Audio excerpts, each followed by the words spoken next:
Yes, my dear. I am really, really surprised that Hazael is jumping from quotation to quotation just to worship the golden calf of ADCOM. I mean, we know for sure that the spirit of prophecy tells us that one man, two men, or few men being reckoned as the voice of God to the people is not true. It is a general conference in session where we have duly elected representatives of the church in the world.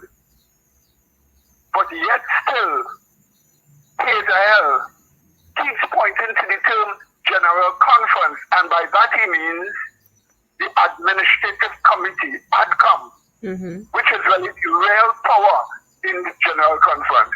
Not even the executive committee, the administrative committee is the real power. And that is the one that is responsible for creating an Adventist image of the beast, which you all discussed before. Right. And this is the one that has already done a lot of damage in Adventism as an organization. And yet Hazael keeps pointing to that, calling it general conference. That ain't no general conference. And they are not the voice of God to the people. And there is no document voted in by the general conference in session that gives that committee authority or power over defining doctrine, defining concept that must be held by the church. So they are illegal to define when religious liberty applies, so that it doesn't apply to some public policy from government, some public health policy. Who says liberty of conscience doesn't apply to things that may happen within that health policy from the government in society? You see, they have no authority to do that. Plus, they have no authority to rule over the church. So again, they keep referring to that, and Hazael is seizing upon any quotation anywhere that when you just read it on what we call read it on its face, it might seem to say what he's saying if you stretch it in the imagination a little. But now when you go and look into it in its context, you will see it is saying nothing to what he's saying. Exactly. That quotation that he's quoting, that was this so-called bombshell, we know it is related to Kellogg. We know that at that time Kellogg was developing his pantheism theory. He was in collusion with Seventh-day Baptists and other apostate ministers. We know that. And he was just looking for an excuse to leave the conference, which means to find a way to take the Battle Creek hospital with him, the Battle Creek sanitarium with him. So he was going to take it out of the conference and leave with it. And the context that Mrs. Wright was saying is that don't encourage him to do that. By your relationship to him, don't encourage him to do that. That had nothing to do with a parachurch, as explained by Brother Vine. Right. In fact, Mrs. White herself encouraged the parachurch. She quoted angels' statements showing that they were working with those who were having a parachurch at that time.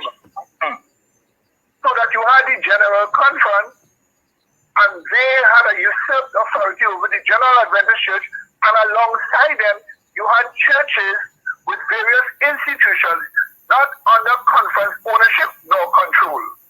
And Mrs. White said that the conference should not even be supporting them with money.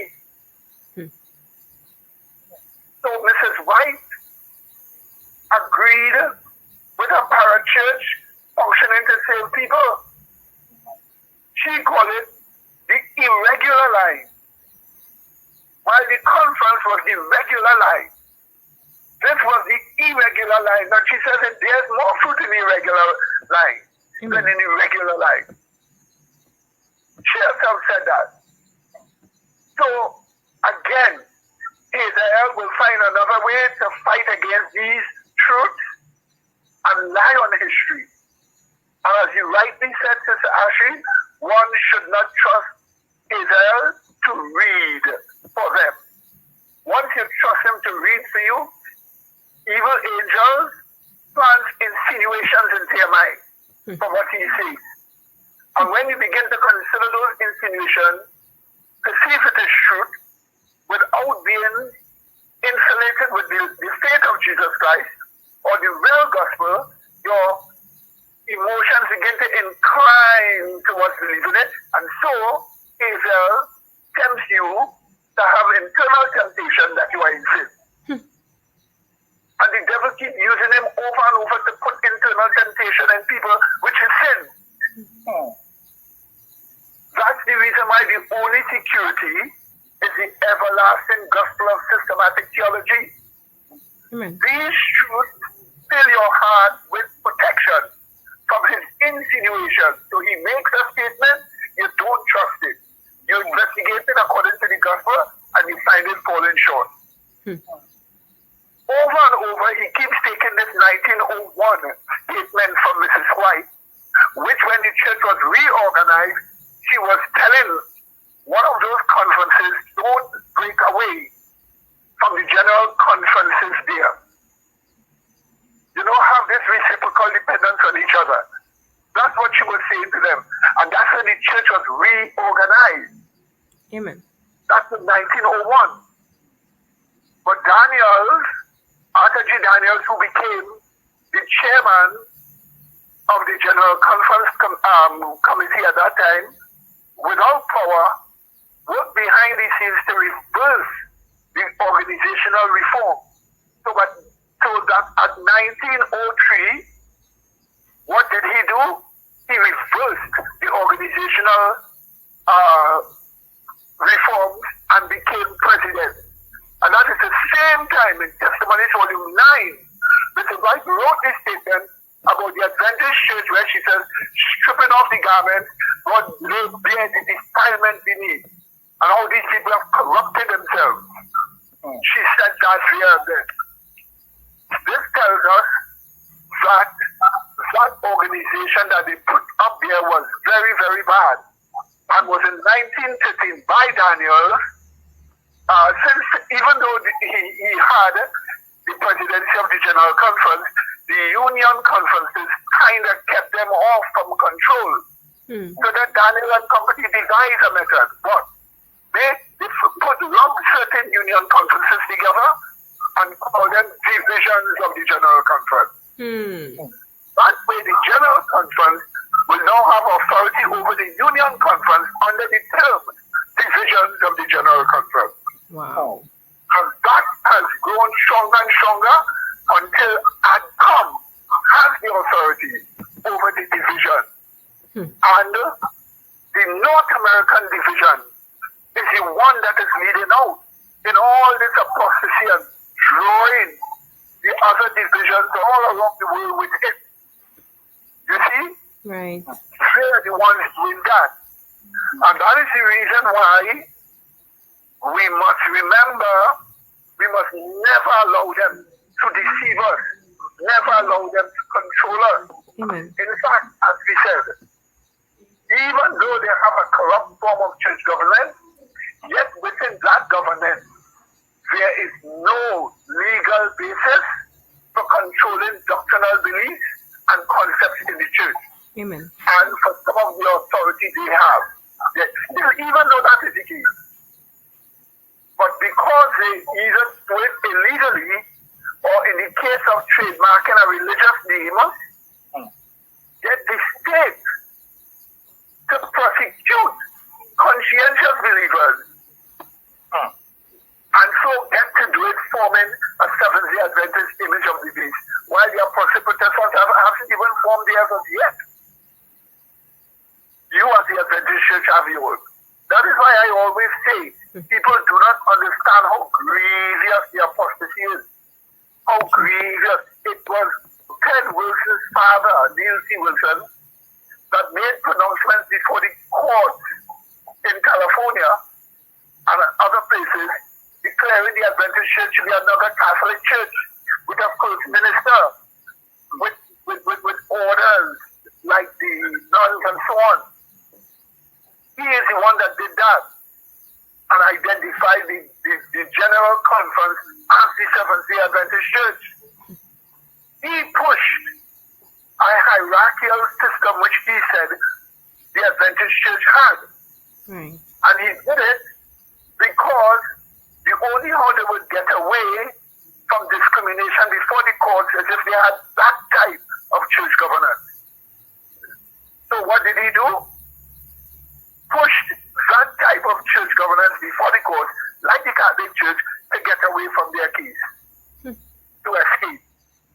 And so, leave the Adventist Church with being a hierarchical system that has thrown the hierarchical system of the papacy into the trash heap of history.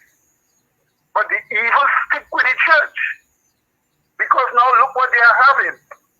Not only are you having the religious liberty director, what we call rub noses, and I use that Russian term, rub noses with the papacy and the other apostate Protestants, whose teachings they took up in the 50s.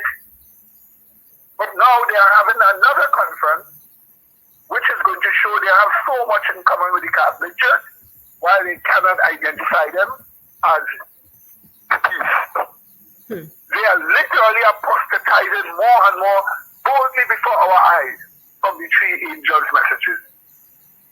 And yet the membership won't see it because they don't have the light of the gospel, the glorious gospel of the light of systematic theology, which has as its heart Yahweh of the Sabbath creating us sin-free. So they can't see. But this is the basic problem that we are seeing existing in the traditional SDA church today, where they are boldly declaring they do not preach the three angels' messages or the third angel's message, which has the other two stuffed up in it, but they preach a Christ, who is a person. All of a sudden, the flesh of Christ profited everything. And the word of the spiritual word of life, which is the word of faith, the word of the gospel, all of a sudden, that means nothing anymore. So when we see this, we know for sure that we must preach the truth. What Mrs. White saw with an independent parachurch developing with the laity was us. The Bible identifies the last phase of Adventism as Tusia in spirit. And we now have the chance to finish the work in our generation. We want Christ to come. We want it all to end. Here is our chance now. We must love the appearing of Christ because we love the character of Christ. We must really want that with a passion, so that our labors will be to see this fulfilled and happen in our generation. May God bless us that this may happen in Jesus' holy name. Amen. Amen. Amen. Amen. Thank you, Brother Medina. And thank you very much, my dear. Okay, grace and peace to you. Bye-bye. Grace and peace. I'll be coming on soon enough. Yes. Earlier than usual. Amen. Okay, bye. Bye. Bye-bye.